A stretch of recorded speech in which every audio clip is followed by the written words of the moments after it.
Citroen LNA. The Citroen LNA and Citroen LNA are city car automobiles produced by the French manufacturer Citroën between 1976 and 1986. The added "a" used in the name of the bigger-engined LNA stood for athletic. The LNA was introduced in July 1976. It combined the body shell of the Peugeot 104Z, a shortened floor-pan version of the 104, with the economical 602cc two-cylinder gasoline engine of the Citroën 2CV. Equipment levels were low, but the LNA's key selling points were its cheap price and low running costs. There was evidence of defensiveness at the press launch, possibly because a car that looked like a Peugeot, but was assembled at a Citroën plant and fitted with a Citroën engine, sharply refuted assurances that the two marques would retain their individuality. Those assurances had been provided by the same press departments just a few months earlier, when Citroën had again run out of money and Peugeot had taken control.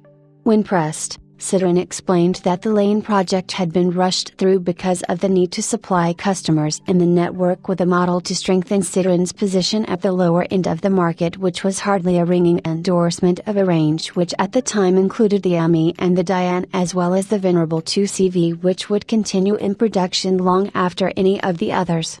Citroën made it clear that this would not happen again.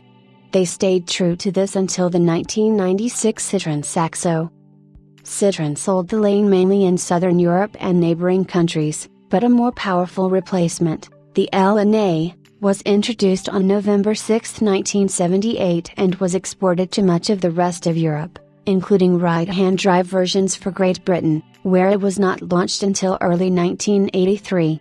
It had the more powerful and modern 652cc two-cylinder engine of the Citroën Visa with electrical ignition.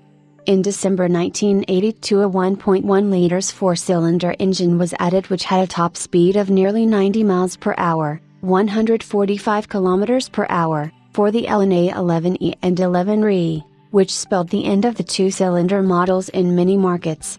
But like the smaller-engined LNA, the LNA was cheap to buy and cheap to run. For Italy and France only, there was also an intermediate version called the LNA 10E, with a 954cc Peugeot engine. By 1980 the LNA could also be purchased, in France, badged as the LNA Enterprise, with the back seat removed. This was effectively a function of taxation rules, whereby the two-seater car could be sold with a reduced rate of value-added tax, Europe's answer to American sales tax, to the delight of budget-conscious tradesfolk and sales representatives.